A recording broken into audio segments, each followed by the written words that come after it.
One of the great men of the Bible is David. But a truly sad point in his life is when he committed adultery with Bathsheba and tried to cover his tracks by taking the life of her husband Uriah.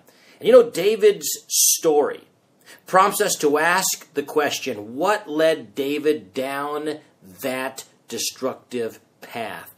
Well, the answer is a simple one. It was David's desire for more. You know, although David, humanly speaking, had it all. I mean, he was one of the most powerful and influential men on earth. He was a king, he had a city, a palace, and he had an army to protect it all. He was rich and wealthy beyond measure, and he had several wives and multitudes of children. You would think that a man like that would be satisfied, but David wasn't. You see, David wanted just a little bit more. He was not satisfied with what he had, so he wanted what somebody else had.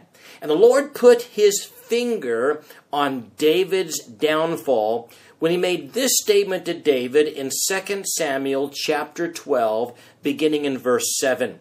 The Lord said to David, David, I have anointed you king over Israel, and I delivered you from the hand of Saul. I gave you your master's house and your master's wives into your keeping, and gave you the house of Israel and Judah.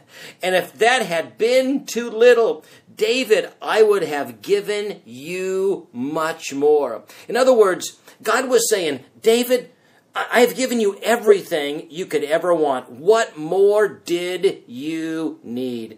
And David's actions say, God, I wanted just a little bit more. You see, David had been poisoned by the desire for more.